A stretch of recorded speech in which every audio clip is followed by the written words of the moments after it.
Hello and welcome to another episode of the Property Lifestyle Mastery podcast. So it's all about open conversations about building a property investment business that really gives you freedom on this show. From those of us who've been there and done it, learnt the painful lessons along the way, and each day are still living and growing and learning from everything that this crazy world of property has to throw at us. So a fun one this week, it's myself and Dave, and we're talking about the inner game of property. You may have heard of the book called The Inner Game of Golf. So this is our take on that, having spent a month on a golf course recently in South Africa, Jackie trying to get good at hitting that stupid golf ball. It's actually taught us a lot about how we approach the business. So here's our lessons from playing a lot of golf and what it's helped us to see from a different perspective when it comes to building the business. So without further ado, here's myself and Dave. Hello. Hello. And hello from sunny South Africa, where we've been for the last month I've been trying to play golf, learning how to play golf better. We're in this beautiful house on this amazing golf estate around the Johannesburg, Pretoria area, and this month's just been all about golf. Whereas last month was all about skiing in a tiny little motorhome.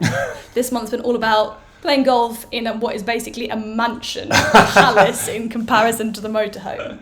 So, and it's basically made us realise as we've been playing golf at least 3 times a week, mostly on one course, and it's kind of making us realise the lessons. We've been learning a lot about how to get better at the game, and it's kind of started to show us the parallels that there are between playing golf and in business. Yeah, I mean, to be fair, you say starting to, I've always felt this. I've always felt like if you can master golf, you can basically master life, and particularly business and life, because so many of the challenges you encounter are exactly the same.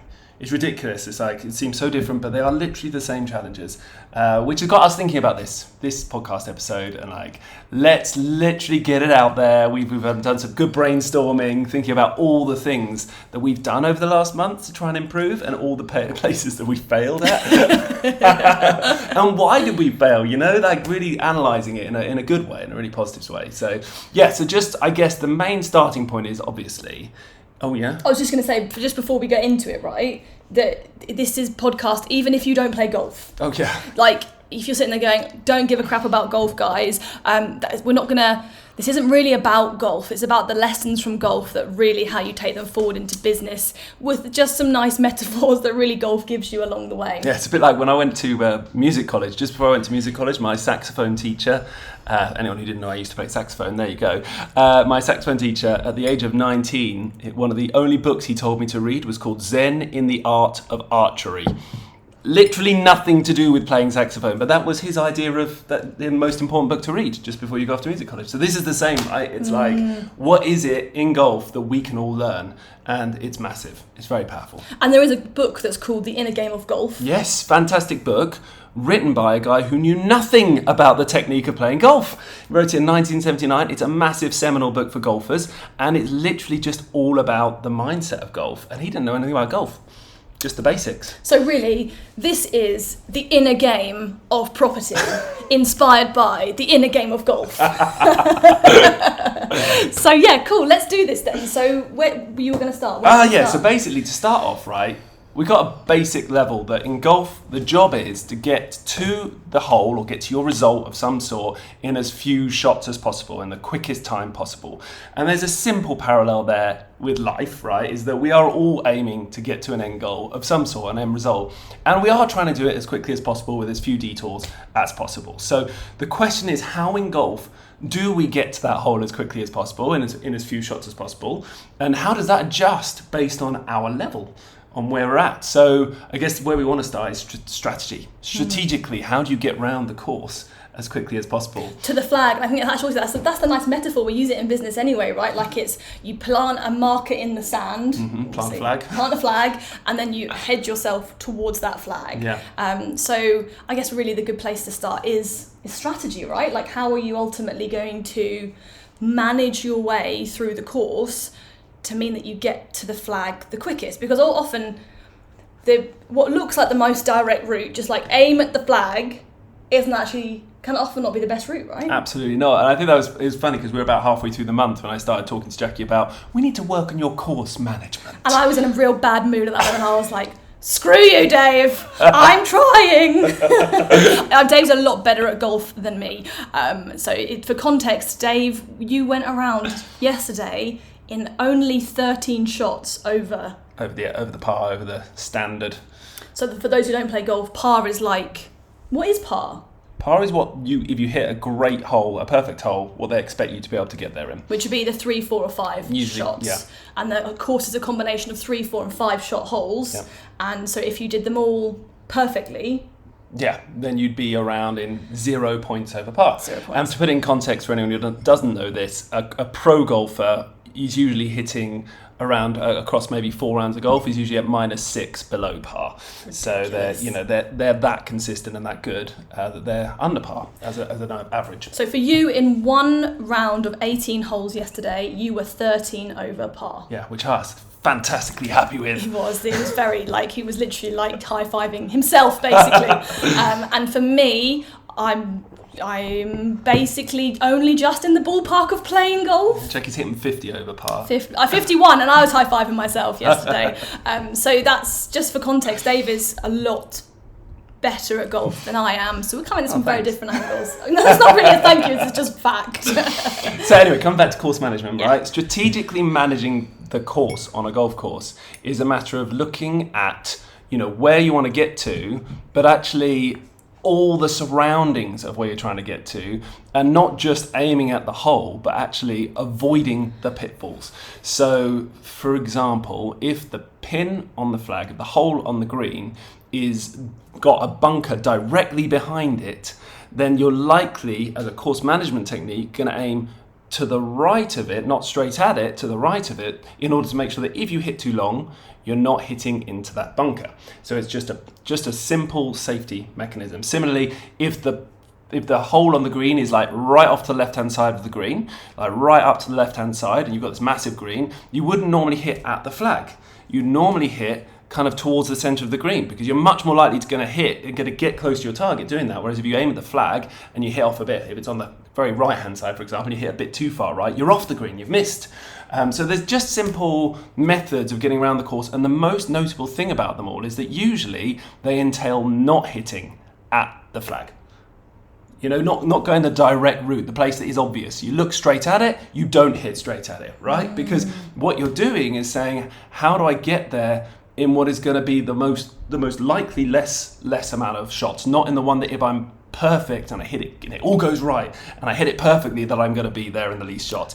You are managing yourself, managing your weaknesses, managing where it could go wrong. And it's also context, right? Because the decisions that we have to make at that point, whether that's golf or in the business, you kind of be like, right, what else is happening around for me to best make the decision about how I move forwards? Yeah. And actually, if you look at the green, maybe there's like a slope on it or something that if you're just so focused on the flag, you miss the fact that actually if you aim at the flag, you're going to go to completely off left because there's a little mini hill basically that's aiming you down.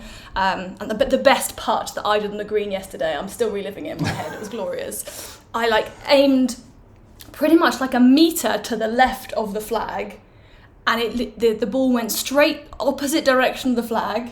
And then it literally turned, didn't it? Yeah. Like it turned, almost like it looked like it was a magical force that came in. And I didn't go in the hole, but I went basically right next to it. And I think that's a great metaphor for being aware of what else is going on and adjusting to get yourself in the right direction. You're right, it might not be the most obvious solution. Yeah, I think once you get that bigger picture, you start to see everything with a bigger perspective. And looking at business, if you don't take into account the bigger perspective of everything else, and not just everything else but you as well, because I think on golf, again, one of the things that are going to change where you aim will be, for example, where are you likely to hit? What are your weaknesses? Some golfers hit right more often than left, so you're going to take that into account. What are your weaknesses? What are the things that are impacting everything? So then what decisions do you make once you take that all into account? And I think so many people in business just follow just a basic, it's like fundamental course of just like, oh, I want to get there, so I'll just do this one thing and it will get me there. But if they don't take into account the bigger picture of everything else in their life, what their specific motivators are, their specific goals and drivers, and you end up making the wrong choices. So true. It makes me think, like, obviously we've had quite a few different mentors over the last 10 years in property, and the best mentors have been the ones that have listened and responded based upon where we were at and adjusted based on us. And I can remember one mentoring session with someone who we didn't resonate with in that same way. It was just like, this is how I would do it. This is how I've done it, so that's what you should do. And it's just like, you've got to take into account the person at the same time, because people are messy, right? And everyone is different, so you've got to kind of adjust. Which makes me think about we had a caddy. A caddy, if you haven't heard of, what is a caddy, Dave? The caddy's job is to carry the clubs. His job is so much more than that. No, a caddy's job is basically to be the second opinion, the second advice for the golfer, to be the person who can help them choose their club, just double check their thought process, help them to read the greens. And when we say read the greens, it's because greens do not go straight to the flag. They've got all sorts of curves, so that you actually have to aim away from the hole to get it in the hole, and the caddy's job is to help with that. So us having a caddy is literally like having an expert on hand who can just look at your weaknesses. So for example, when I hit my first shot, I usually end up going right. It's one of my weaknesses.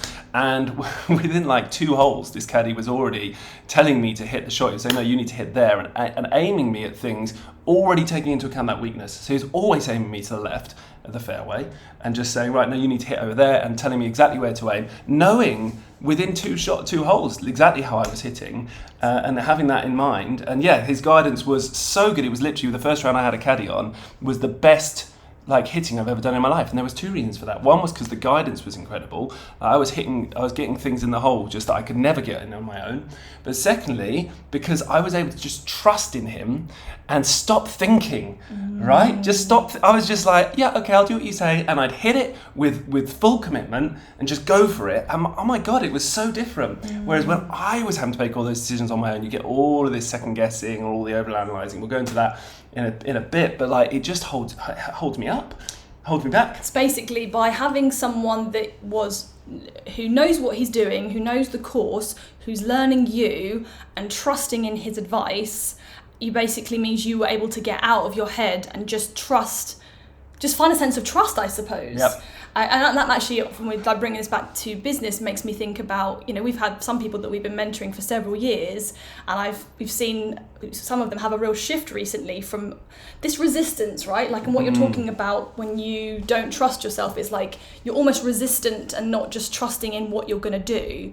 And you see time and time again, people come and pay us to mentor them, but don't take our advice because they're not trusting our advice. They really want to, but they can't. And we've seen one real shift in someone in particular that I'm thinking of that's gone from not trusting and resisting and trying to take our advice but also do their own thing, and to a recent shift towards just trusting our advice. And despite having, I would say, a lot less experience in some areas, are getting far better results than those who maybe have better experience, because they're just surrendering their mind and trusting the process. It's really crazy, actually, that difference that trust makes. And even sometimes I think that caddy would tell you shots that you didn't agree with the club that he had chosen analytically, but you just trusted and did it anyway. Yep. And it just made it much better. Got there quicker, less shots. The part of the outcome of golf. So yeah, and I think this thing of just being aware that the end result you want, I think you were saying, if you're aiming at the pin and you're on the green, you're not, if you just aim at the pin, most of the time you're going to miss. So if you have one goal in mind and you just doggedly hit at it without really taking into account the surroundings, on the green, for example, most of the time you're going to miss. You're not taking it all into account. You really have to aim, in golf, aim away from the hole to get it in the hole. Ooh, that's interesting. I think we should jump ahead to feeling that, because we're kind of moving here into what the actual feeling around it is, right, that we want to aim for, and actually being less around analysing and more towards trusting. shifts how you're feeling when you're playing golf. And yeah, talk to me about how you feel impacts how you're playing your golf. Oh my gosh. The first thing that it really hits me in golf when I think about it compared to life is that it's such a frustrating game. It's an absolutely stupid game. It's a ridiculous game. And it's so hard. And like when you start hit a bad shot, it feels awful, right? It can feel awful inside. And the worst thing about that is that you then approach the next shot with that feeling. And then you're more likely to hit a bad shot again. And then that just makes that feeling even worse because you're probably going to hit 2 in a row, then 3 in a row, unless you can forget about what you've just done and approach the new shot from a blank slate. One of the hardest skills to learn. But it basically means that in golf, you end up in this spiral, a negative spiral, unless you can learn to manage this part of yourself. So you hit a bad shot, you've just got to have all these mechanisms, all these inner game concepts for how to move past, because otherwise you are much more likely to hit the next shot badly if you're in a negative space, if you're not feeling good. So it's literally like feeling good creates an upward spiral. As long as you can keep feeling good, you're more likely to keep hitting great shots. And that is, we just see this over and over again in life, in our own business. Like the better we feel, the better it goes. It's such a... It's ridiculous, actually. So basically, the more that you are worrying about something or not feeling good about something and then overthinking it, basically you manifest that outcome. So like you hit a bad shot and you think, oh God, I'm hitting a bad shot. Oh, I've got to hit a better shot this time. And actually, the more you try and hit a better shot, the worse you feel. And the more annoyed you get at yourself, the more worried you are about hitting a bad shot, the more bad shots you hit. And you're right, it's just this downward spiral to the point that I think I've been better I've been learning. I've been thinking about this podcast, Dave. I've been taking on board the lessons of golf. When it gets really bad, you just want to just throw the club down in anger, but actually then it doesn't help the situation because you're just focusing more on what could go wrong. So I guess that brings me to some of the key mindset things that we have in business, right? So what you've brought up there is overanalyzing, getting in your head. So the more, I think, in our clients and in ourselves, the more we procrastinate around our over-analytical approach, the more we're like trying to work it all out, but then keep trying to work it all out and then just keep going into it. You feel yourself go into this quagmire where you just can't make a decision. And that means that in the end, the decision you make is probably going to be the wrong one because you're not coming at it from the right place. And we've seen more and more that probably the first decision you think of is likely the right one. When it comes from your gut instinct, when it comes from a higher intuition of just like knowing, it's going to be the right decision in most cases. And that's all we need. You just need to be the right decision more often than not, right? That's business, that's gambling, that's life, right? Just keep making more right decisions than wrong decisions. But as soon as you go into the over-analytical process and you start really thinking, and I'm prone to that, really, really prone, and you are more likely at the other end to either be confused, in a quagmire, or just making plain wrong decision. And that happens in golf. Like you stand up to the ball, you start thinking, oh right, I need to hit it like this, or I need this swing technique, or that thing I did in my practice, I need to like bring some more of that in. The more you think, the more you analyze, the more unnatural you become. The more unnatural your swing becomes, and the more likely, and it really gets to a very 100% likely, you are gonna duff that shot. You're gonna just go wrong somehow because it all becomes very unnatural. Whereas I think in business and life, you just need to follow, allow yourself to flow. Relax. Yeah. Enjoy. Because you took me yesterday to go and buy a new club for my bag. Maybe we'll come back to clubs in a minute. But we went to this to the shop, and you tell the guy what you're looking for, and basically his job in the shop is to make you hit a really great shot because then you're going to buy the golf club, right? So he was giving me advice about how to improve my technique, and a lot of things that I'd been struggling with in the previous round suddenly got a heck of a lot better in the shop with these few adjustments that this guy gave me. And for a bit I was hitting these really great shots, and I was like, okay, great, I'm put my hand here, leg here, swinging with this, and I was like, yeah, this is great, and I was getting better, and then all of a sudden I stopped getting better. And what happened is exactly what you said there. I suddenly had these new techniques. I'm trying to remember to move my hand here, move my leg here, swing my arm there, keep my head here, all these different things I'm trying to think of. And so then I'm so in my head, I'm not really in my body anymore. And I've also gotten to the point that I'm so in my head, I'm not actually enjoying the swing anymore. And it was great because he's clearly seen this over and over again. And he was like, okay, he's like, just forget everything I've told you and just enjoy hitting the shot. Yeah. And then I hit a sweet shot. Yeah. So it's just this balance, right? Because obviously you have to learn the technique and you have got to get in your head and feel, learn how to change things. But then there's also that balance of just being like, well, just enjoy it, let it all go and enjoy it. And it's kind of like a constant shift. I think that in golf is, again, balance between, I think you talk about this a lot, right? Balance between order and chaos. In business, if you're too controlled and you want too much things to go exactly how they should, too perfectionist about it, and you're really like trying to control everything so it's just right, you literally stop everything. You create too much resistance in everything, and it all just grinds to a slow halt, basically. But so the answer to that is to just let it go and allow things to be more free, allow things to happen and not worry what the end result's going to be, and just allow things to be a bit chaotic.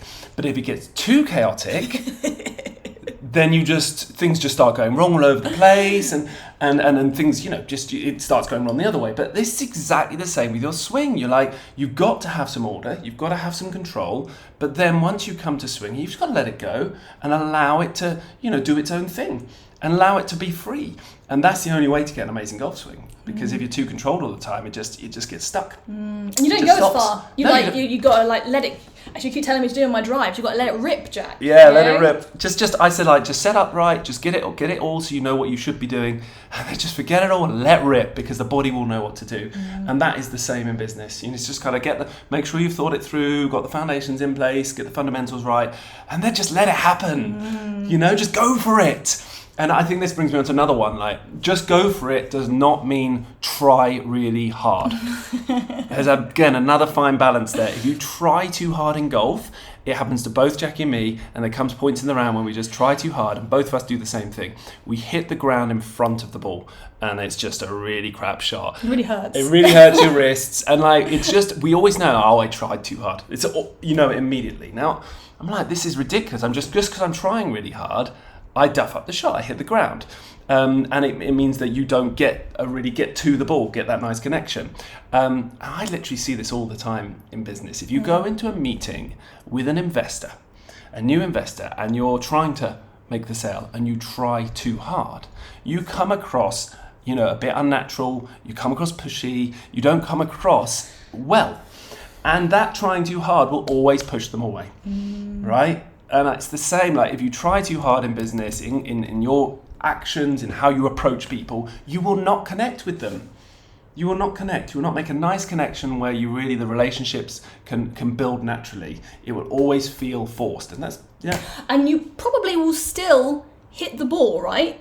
You're still going to hit the ball. Going to go somewhere. It's going to go somewhere, but it's going to be, rather than you getting to the hole, and this is more of the Jackie recent golf that I'm overcoming, it's rather than getting to the green and maybe 5 shots, I'm there in freaking 9 shots, and you're hacking your way down this hole, and you are getting there. It is just hard work, it is not fun, and it makes you question if do you want to actually play this game? Yeah. Which is the same in business. It's God, I didn't think it was meant to feel this hard to be able to raise finance. I thought I was going to be at the pin a lot sooner. I thought I was going to be doing more deals and raising more finance. But it's always out of reach. It's always out of reach. But I'm getting closer, but it feels really hard. And you're putting in all this effort. Effort over and over again. It might just be that effort is going to networking events, meeting investors, giving them your business card, trying the emails afterwards.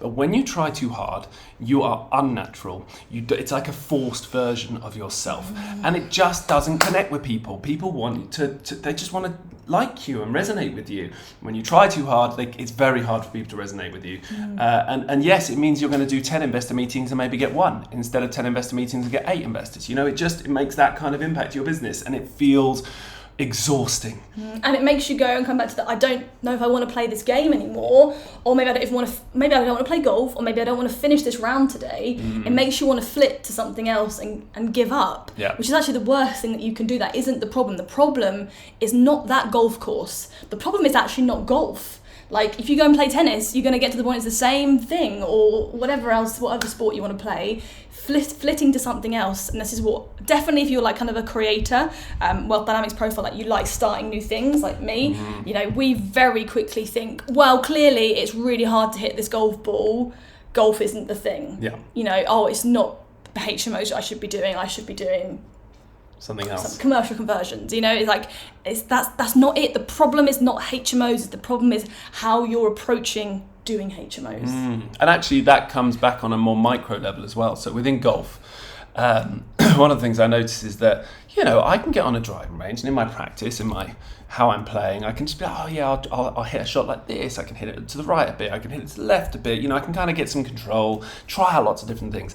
When I'm on the golf course, in reality, if I try to be doing too many new things, like that I haven't really learned how to do consistently well, if I'm trying to do too many things, you really just massively reduce your score. Like, you just end up hitting way more shots, it takes you way longer, because inevitably you just keep trying something new that you haven't tried before, and it's much less likely to work out, and you end up over in another awkward odd position. So I've noticed more and more that, like, I would rather go with the consistent safe choice on the course and keep improving in that area if I can. If the choice is available to me, choose a club that is safer, choose a shot type that is safer, even if it might seem like, if I could just do that other shot, I'll be on the green in one, but if I do this shot, it's going to be 2 shots for sure. But actually, if I do the creative new shot, it's probably going to be 3 or 4 shots because I'm going to mess it up. So I really feel like I see that in business, in our mentees, right? It's like, especially those who are creators, Wealth Dynamics, just so quick and ready to adopt some new strategy, some new thing, like, the thing I've been trying for like 1 week isn't quite working, so I'm just going to try something else, I'm going to just do this, just do that. I've come across this new thing, it seems really exciting, why don't I spend some time on that? And inevitably, they end up going around the houses, spending a long time trying out lots of new things, shots going off left, shots going off right, you know, not really getting closer to the hole, but it feels exciting to them because they're trying out things and that's kind of in their natural way, but it takes ages. And then if they do that enough times, if you get to the same outcome, which is, I don't think this game of golf is for me. Yeah. This game of property isn't for me. Which is, again, it's not it. Yeah. So, it's just, there's so many parallels, it's actually ridiculous to just sit and like talk it out in such an intense way. So let's talk about performing in front of others. Because I think that's something that's particularly, I don't know if it's as much for you as it is for me, but... it used to be for me all the time. Did it? But would you say it's less so for you now? Yeah. So I think this game of golf, a lot of it's very pretentious, and you go to these golf clubs where it's not like they're only maybe 1 or 2 golf clubs ever I felt have like welcomed us with like open arms and like, hello lovely people, please come and play our course, we're really all friendly here. Generally it feels quite pretentious, like, are you good enough to come and play my course? Some courses won't even let you play unless you are a certain good enough level of golf, so it's like, it feels like very shut. And then sometimes you go and play golf, and rather than it just being able to be the 2 of us going around, they put you with people because it's a popular day and they need you to go around with 2 others. And for me, I have only just started to get to the point that I actually enjoy it when I'm put with different people, because for me it just really changes the dynamic of how I feel about my playing. Because suddenly, like, you're standing there with your big club trying to swing on the tee box to hit a long way. You've got 3 people watching you, and in my mind I'm like, they're just sitting there ready to judge me on whether I'm actually allowed to be playing this course, you know, whether I'm actually good enough to be here. And then the more I'm thinking about that, guess what? The more likely I am to not hit a good shot. Yeah. Which then just to me fits so clear with business. It's like, the more you're thinking about what others are thinking about you, which I can pretty much guarantee they're not thinking it anyway. And actually the further along and better that I've got at golf, you kind of realise that everyone's hitting duff shots. Like, even the pros. What's that documentary you're watching on Amazon? Full Swing. On Netflix. Full Swing. Just about professional golfers. They're hitting duff shots, and I kind of like, what I am projecting on people that they are thinking about me is not what they're actually thinking. They're super busy thinking about themselves. They're actually quite often happy that you don't hit good shots. It takes the pressure if you're off. really good, it takes the pressure off. It's really a lot of pressure, so it takes the pressure off them. And that's interesting, isn't it? So actually, making a mistake and duffing it up actually probably relaxes everyone who's in the group. It's very rare that you'd be with someone who's actually annoyed that you're not good at golf. Yeah.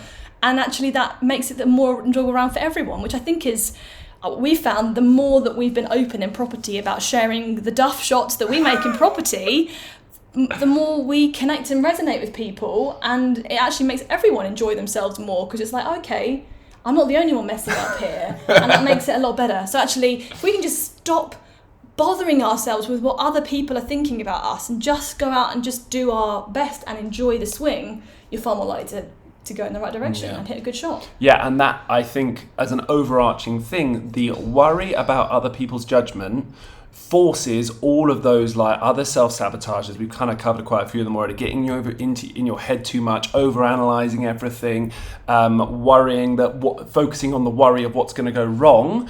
All of these things cause you to do things more likely to go wrong, and if you're worrying about other people's judgment, that just all of those kick in. And another one that kicks in is you, when you're sitting on that tee box, you're standing on the tee box about to hit your shot, and you've got people watching you, and you're like, oh crap, this needs to go well. I can't look like a freaking crap golfer in front of these people. It's going to be really embarrassing. You start to get really attached to the shot going well. You're like, this is really important that this goes well. This becomes a really important part of like that moment in time. I'm really attached to this shot going well.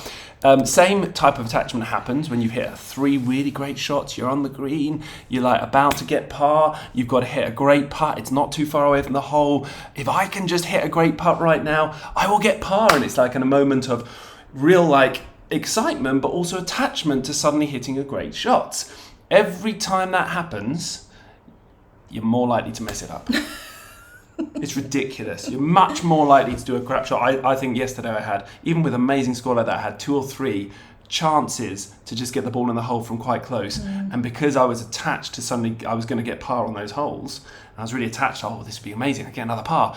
I literally did the weirdest putts. I was like... And I really felt your energy shift in those moments, because I remember you saying like, oh my God, I've got a chance at a par or a chance at a birdie.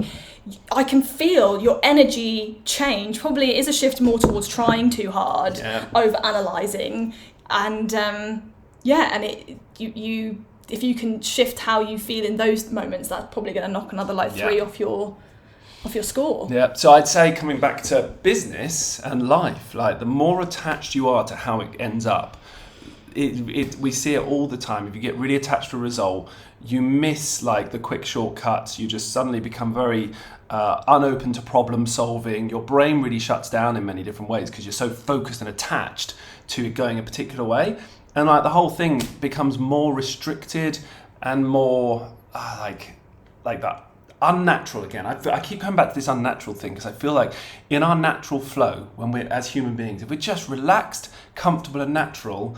Things in the moment, in the moment, not worrying, and we just let things go and let things happen. We're all so talented. Like things just can go really well, but it always has to be within that structure of like, thinking it through in advance, like a bit of strategy, strategical planning, and like there's got to be some control and structure around it. But then you just got to let it go and be natural. This concept of like, it's like the pendulum, right? Like you swing too far in one direction, that's just chaos. Too far in that direction, that's order. Yeah. That's a Zen. Is that a Zen concept? Like, but you've got to find the middle, the balance, the middle point. Yeah. You can't remember, can you? I don't think it's a Zen thing, but yeah, the balance, like it's a kind of law of balance that if you're trying to aim a Taoist law, okay. If you're trying to aim at, say throw a rock at a tree. And you throw your rock from like 20 feet away and you go too far left. The way to make sure you're going to hit the tree sooner, if you keep trying, is you've gone too far left, you've got to aim too far right. That's the next thing you should do, is aim too far right. Because if your tendency is to throw left, aiming too far right will probably hit the tree. Right? So the law of balance, and then if you go too far right, that's great, you've overcorrected. So now you just come back a little bit. So law of balance is that if you've gone too far left, with anything in life, it's not that your next thing is going to be, I'm going to try and I'm just going to get it right this time. You've always going to have that level of like overcompensation, going back and forth and trying to just balance it between those two until you're in the right ballpark. And as long as you can keep doing that in life and in business, you just keep going, oh, it's a bit too chaotic. Let's just try and be a bit more ordered over the next quarter. And then you kind of might go a bit too ordered and go, okay, no, that's feeling like I need to let it go a bit. You go a bit back the other way. You just keep doing that. And like really, you're never going to rest in the middle. You're always going to be swinging around the middle. Yeah. Do you think that's true? Do you reckon you ever can rest in the middle? Because I think it's just always the middle is shifting where exactly that middle is. And I think the minute you try and like attach and grab to the middle, you've automatically probably gone one direction rather than the other. Do you think that's true? Yeah. It makes me think again about attachment to golf balls. Oh. I think in our first round of golf on this course, we literally... I think we lost we spent more on golf balls than on the round. We nearly ran out of some in the first half. We're like, we've got to get to the halfway house and buy more. But yeah, attachment to golf balls, like you just see sometimes people looking, then you lose your ball in the rough and you watch people just look for it for like 5 minutes. Crazy. You just kind of like, let it go, guys. Let it go. And I think I hit a ball yesterday. I've got these, I like a pretty pink golf ball, just to be really stereotypical. And I hit one of my really nice pretty pink Callaway golf balls yesterday and it went off into the rough and I lost it. And I didn't really spend any time looking for it, maybe 30 seconds. But I was still thinking about the fact that I've lost that ball for another 2 holes, just like in the back of my head, because I was like, that was one of my nice golf balls. I didn't want to lose it. What a ridiculous thing to like be clogging up my headspace with. But that's just like everyone's doing that in their own way, right? Everyone's doing that, and obviously that feeds into the analysis and the distraction and the like not being in the moment and not being, you're just not going to get the best results in generally in golf if you're distracted by stuff and thinking about stuff that's gone wrong before, because again it pulls you down to a slightly more negative state, less just open and free. But also, you actually overcame the first challenge that people encounter, which is you go and look for your ball and you spend several minutes looking for your ball. Now, if you lose 10 balls on the golf round for whatever reason and you spend 5 minutes every time looking for the balls, you've just added 50 minutes to your golf round. Now, a golf round is already long enough at like 4 hours. You've already basically added 25% to how long that round has taken you. And I just see that parallel in business, in life. Just like every time things go wrong and you might lose some money, make a bad decision, if you spend too long focusing on that loss, all you're doing is taking away time, effort, resource that could be spent moving you forwards. That's it. And every second you spend worrying or thinking or overanalyzing the loss is a second you're not spending moving yourself forward, and you are slowing yourself down. Oh, it's deep. Oh, it's good. So let's talk about visualization. Yeah. Because I think it's such a great tool in business, and it also is something you can use in golf as well. So the idea that if you can imagine and visualize something going well, you basically are practicing and rehearsing it in your mind, which means it's actually far more likely to go well in the moment. Yeah. So how do you use that concept in golf? Okay. I think visualization is probably the most powerful technique, mind technique you could use in golf, because it gets you over all of the other self-sabotage concepts we've talked about, the analyzing, the trying too hard, all of that stuff. It helps you to move past all of those. And it uses what is probably one of the most magical powers we have on Earth, which is that the human body is beyond our understanding. It has this ability to coordinate and organize that is way beyond what science can explain. The fact that how the systems work, how it all operates inside is magical. It's like an unbelievable, totally beyond current science fact. And, we have this natural ability as humans to just think what we want to do and follow through with an action which pretty much does that. And what we call natural talent in an athlete, for example, is someone who can do that think through to action in a way, in a specific area, in a better way than others. But we all have the ability to hold a ball, look at something, and throw the ball naturally without any technique, without any skill. Just throw the ball and most likely get it somewhere near the thing that we've thrown it at. So the body naturally organizes and naturally responds and does what you're visualizing, thinking it to do. So when in golf, especially as you've played it quite a lot of times, you've hit a lot of balls, there comes a moment where all you really need to do is tell the body, I want to hit that shot, and allow the body to remember how to hit that shot. It doesn't need the brain, it doesn't need you to think about it. You just got to get in position and say, that is the shot I want to hit. I've done it loads of times before, and you visualize it. You just imagine it. And I do this pretty much before every shot. And it's like, if I can do it really well and just fully get in the moment and just be like, that's the shot I want to hit, and not think anything else, that's when I hit my best shots. And the body just responds. It's incredible. It just knows what to do. I don't need to tell it. It just knows. I've just told it with the picture. I think I use it as more of a like shifting reality concept. So like, I get psyched out if I've got to hit across like a lake or something to get to the green. Like, as soon as there's a piece of water there, I'm like, the worry kicks in and I want to kick myself into the water. If it was just a piece of grass in front of me, I'm not freaking out. Yeah. So how I tend to use it is to just imagine that it is grass, not water. Like, visualize I'm about to hit over grass, and I just imagine it flying over the grass to where I actually want it to be on the other side. Yeah. And basically, I'm tricking my body to believe that the reality of the water there is not actually the reality. The reality is actually grass. Yep. And it doesn't always work, but I would say 8 out of 10 times it does actually work. Yes. Yeah. And I think it's, when you bring that back to life and to business, like, we have this superpower. Like, it's just a ridiculous power that most people ignore. But those who kind of get into more of things like watching things like that program, The Secret, and reading books about manifesting, you suddenly start to see that there is a lot of science and research that backs up this superpower, backs up the ability to think something and for it to basically, the world to respond, and for you to respond, your body, and whatever the reason is, it does work.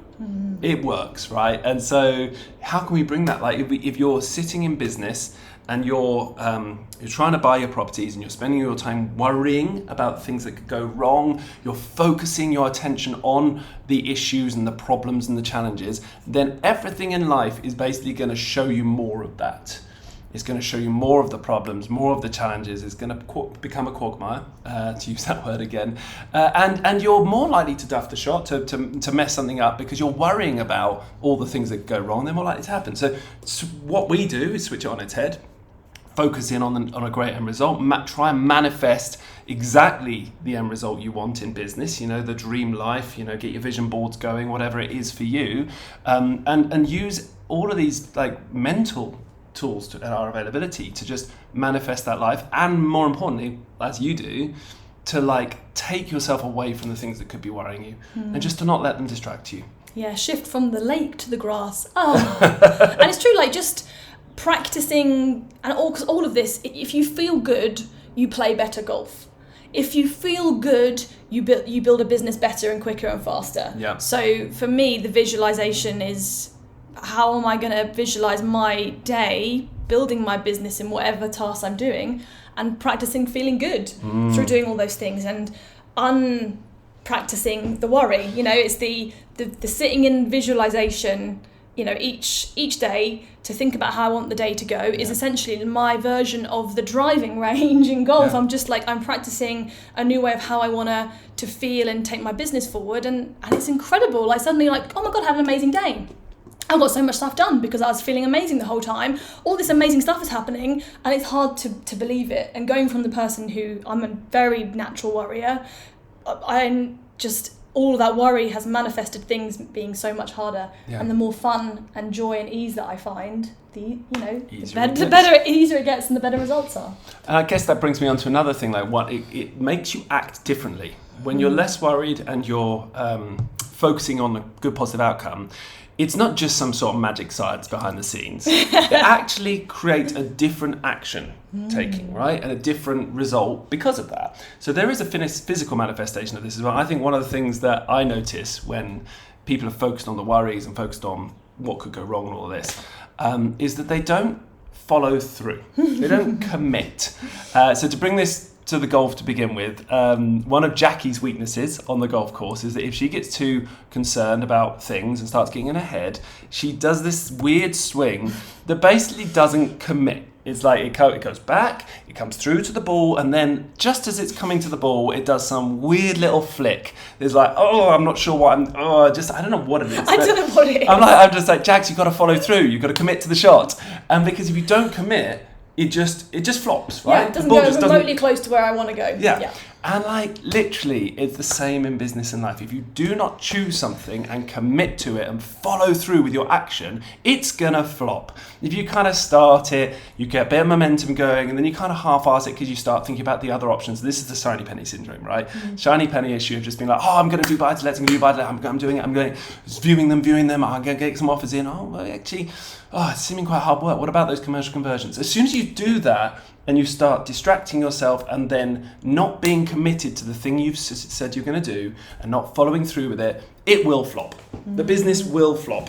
And I would say for me, the thing that I've got to shift to change that, and when it works, is when I'm trusting myself, I'm trusting the club, I'm trusting my swing. If I can just be like, I know how to do this, probably is an essence of trying too hard that looks like I'm not trying, weirdly. But yeah, just trust, and that's the same with all of this stuff. Just trust, enjoy the process, enjoy the swing, follow through and commit, and allow that trust to drive you through the shot. Yeah, absolutely. And the worst thing is that you do this trust, right? You like, I've got a good swing, I know it, you believe, you've got everything going for you, you trust, you manifest, you visualize, and you hit a shot, and it goes wrong anyway, right? And sometimes it happens, yeah. And it goes wrong, and it ends up in an odd position. It might end up in a bunker, and then, right? What happens next? You go to that bunker, you're feeling negative, and you thought, I'm in a really bad position now. I could have been over there. This has all gone wrong, and then you're in a bad position on the course, and it starts to impact all the other things we've said. It starts to make you feel worse. It starts to make you get in your head, all of that. But actually, this is where I feel there's another parallel with life, is like the ability to shift your perspective and your perception on where you are and what's happening to you is been huge for us, because we are always going to hit bad shots in life. Things are always going to go wrong. The bank's going to let you down. You're not going to get the valuation you were planning. It's, the builder's going to let you down. A team member's going to leave. Like, you had it all planned out, and you did everything right. You set up right. You everything was good, and then it all went wrong for some unknown reason. And that all went wrong is your mind telling you that this is a nightmare now. This is completely messed up. But it hasn't all gone wrong. What's happened, if you shift the perspective, is you're now in another position, you're in a new shot, and you've got a chance to practice something new, to take on a new challenge. And you're like, right, okay, great, I haven't experienced this before, or I've only experienced this a few times. I'd like, if I can master this thing, in the case of golf, a bunker shot, you're in the sand, it's a harder shot. The more you do them, the better you get at them. Therefore, the less they become a problem for you. So you actually get better at golf. And maybe you actually enjoy them. And actually, yes, it could be the bunker shots become a great thing. And that is literally, if you can shift your perspective on them, you can start to enjoy the challenge of the bunker shots and turn them into a positive. And it's the same business, right? The same in property. You just, stuff's going to go wrong. If you can learn to see the challenge as a great learning experience, see it as part of the process, the journey to becoming the expert.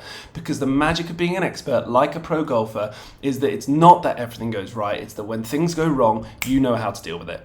And it's not a problem. That's what a great property investor is. And it's not necessarily the technical answer to the problem. It's just the emotional answer to the problem. It's like, okay, great, what can I learn from this situation? And actually, the next step beyond even that is like, there is no bad shot. Yeah. Like, ultimately, the only bad shot is the shot that you didn't take. And that's a Michael Jordan quote or something. Because ultimately where that leads you could end up being somewhere that's so much better. And the very things that we have perceived to be the very worst things at the time have actually, the benefit of hindsight, we've been so glad that they happened because they took us off in a slightly different trajectory, or we got to learn something. Like, this podcast wouldn't be here and happening if you hadn't ended up having the breakdown that you did in 2021. Like, this podcast wouldn't be here. We wouldn't be having these conversations. These people wouldn't be hearing this. And who knows what ideas or inspiration people take from it. And what can that? Like, all of this wouldn't have happened if it hadn't been for that. The worst projects that we've done and the mistakes that we've made and what we've learned from them it's all just part of that amazing journey of learning. So actually, we've just got to stop labeling things as good or bad, because there is no good or bad. It's just all part of an ever-ending journey of moving in forwards. Yeah, so if you can shift that perspective to see every shot as a necessary shot, or everything that happens in your business is a necessary part of your journey. There's no such thing as a perfect business growth or property investing growth. There's always going to be challenges. So therefore, every single challenge you encounter is a necessary part of it, which can be turned to be the best things. And like, that's going to make you the person you want to be, like, in the end. So yeah, I think there's huge power in being able to shift your perspective on everything in the moment when it happens. And again, the knock-on effect on that is like, great, now we're going to feel better, we're going to be more likely to hit a great shot next, we're going to be more likely to make the next part of business. Like you say, the emotional shift, if you can see the bad thing that's happened very quickly as a good thing and quickly shift your emotion to, instead of it feeling really negative and putting you into a space where you can't problem solve, quite often if you can feel good about it, you put yourself in a mental space where solutions start coming very quickly. And quite often, as Jackie said, those solutions end up putting you in an even better position. You're like, oh shit, I would never have thought of this before, but actually the business is going to be even better for it now because I've managed to get rid of that weakness altogether. You know, maybe it was always going to be a weakness, but now suddenly it's gone because you came up with a new solution just because you was shown that challenge. So, yeah. Love it. So we had one final thought around how golf and business align, which was around pace. So we've going around the golf course, we've had various different paces that we've had to deal with, sometimes playing with others, and that slows you down, or the course is running a bit slow. And it's interesting how when you've got a consistent speed almost that you're taking each hole and each shot, consistent rhythm, the rhythm that you start to get in. So our first 9 holes that we played yesterday were a little bit slow, whereas the back were just the following 9 holes was just us. It was just we were just moving through it, and it had really good pace and rhythm to it. And it's amazing how I think that was part of the reason that we got a great score yesterday, was because we just got in our flow, and in a way it kind of stops you from thinking so much. You just kind of keep moving stops through. You from worrying so much because you just follow a nice pace. And pace in golf, rhythm of your play is really important, not just the timing you take between shots, but also the timing you take walking up to the shot and getting ready for it. That creates a nice habit, nice pattern that you follow every time, which helps to get out of your head, helps you stop you worrying. But then even the rhythm of your actual swing, you know, you kind of find a great rhythm, and if you just do the same rhythm every time, you're more likely to just hit the shot the same every time, and things are less likely to go wrong. So bring this back to property investing. So and business in general, really, it's like, what's the rhythm that you have, or routines that you have in your own life to create that feeling of momentum? So there's kind of personal rhythms and more like business team rhythms. Like for us, we have those regular team meetings, those regular check-ins with the team members, to be like choosing what you're going to be focusing on that week, like what are the priorities, and just doing that consistently week after week. And then we've had a whole episode about this, right? Like the routines and habits that you have in your business. It's just all about like this metronome pace around the business that just gets you taking action in a way that really works. Yeah, it's continual action, but also mindset-wise. I know that when you don't have the team, for example, working with the team, if you don't have a good rhythm in place, i.e. a regular meeting of some sort, you end up in this place where you're like, I'm worried about that thing. I need to talk to someone about it. And it starts to become a jolting, jarring thing, and you don't have a regular space to talk about it. And right nowadays, I know when I have every single week I have my meeting with my particular team, maybe to do with the lettings or the new projects going on. And I know that time's coming up, and I know that as soon as I have a thought, it just goes straight into the right meeting log, and it just goes in there, and I turn up to the meeting. I know everything that I've worried about in the week is going to be in there. I don't have to think about it. As soon as a concern comes in, it goes straight back out again, and it doesn't affect my day.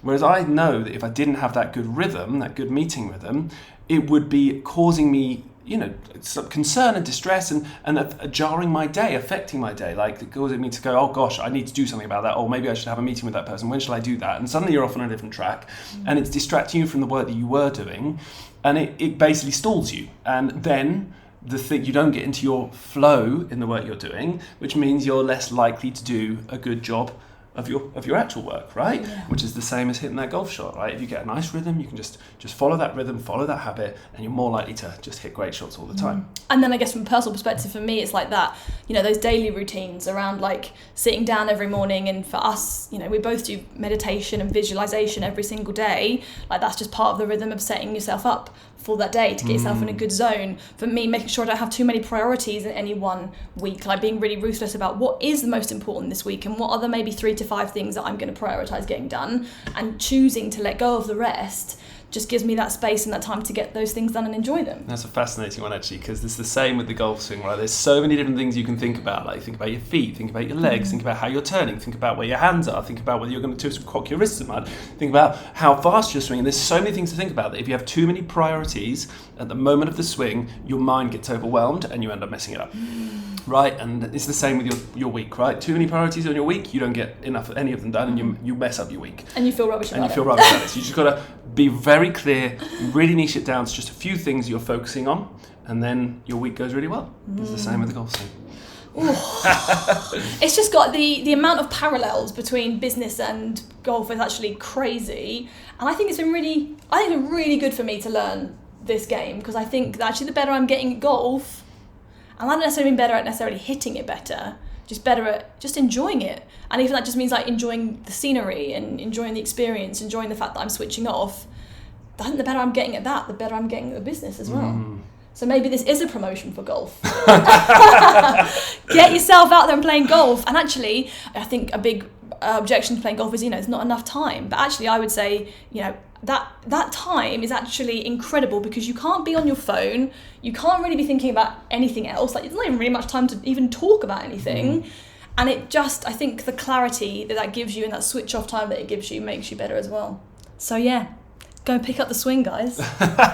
So I think that brings us to what I think is actually, when Jackie and I were talking about this in advance of this podcast, we started with the point of saying that the whole point of golf is to get to the hole in as few shots as possible. That's the aim, right? And actually, in golf, that's not the aim. I don't play frickin' golf to hit low shot scores. That's not the reason I started playing golf. Same for you, right? The reason I started playing golf was because I wanted to have a nice time. I wanted to have a thing that I went to do where I could switch off and enjoy myself for 3 to 4 hours and just relax, get away from life and have some fun, right? That's the point of golf, to enjoy it. And everything we've talked about for the last 40 minutes, 45 minutes is basically the methods and techniques in your mind to actually try and enjoy it more. They are all methods that help you enjoy it more, and knowing that if you enjoy it more, you play better is just an added bonus. It's like, great, I'm enjoying it and I'm playing well. And yes, the end result of improving your score and hitting good shots is like satisfying and fulfilling, but it's not actually why we do it. And I feel like we forget that in life so much, right? We go to build a property, a portfolio, we get into whatever our business, whatever it might be, because we want to have a happier life. And the business or the property investing is actually quite a satisfying, cool, fulfilling way of doing it. It's really fun. It can be if when it's going well. And not when it's going well. It can just be. It can be all the time. It can be all the time. And it's a satisfying, fulfilling way to achieve the end goal that is not make loads of money, that is not buy loads of property. That is not the end goal. That's not the reason you started. The reason people start in property is because they want a happier life. They want to have more fun. They want to enjoy it more. They want this time they have on earth to be better in some way or another. And that is it, right? And if you can find ways to enjoy that journey more, then it doesn't matter how much money you make, how many properties you buy. If you're having fun and enjoying along the way, you're freaking succeeding. Awesome, that was a totally epic one. Really loved recording that with Dave, overlooking the beautiful golf course in South Africa. If you're enjoying the show and you want to connect with us more than just once a week, then make sure you are connected with us on social media. I'm the most active out of Dom and Dave and myself, so particularly on Facebook and Instagram, do connect with me. It's Jackie Tomes on both of those, or you can head over to our website, which is www.property-strategy.com, and on there is the link to all of our social profiles. So it would be lovely to connect with you on there, and if you're enjoying the show or you've got any feedback or suggestions, do reach out. It's always lovely to hear from those of you that are enjoying the show. Makes me realise that we're not just talking to a laptop in our motorhome, and that just hearing the insights that you're having from it. So do reach out. So next week we are talking about feeling the fear and doing it anyway. So you're going to be joined by myself and Dom talking about, does that actually work? You may have heard of that book before, but what can we learn about fear and what's the best way to move through it to really thrive in property? So until then, have a great week ahead.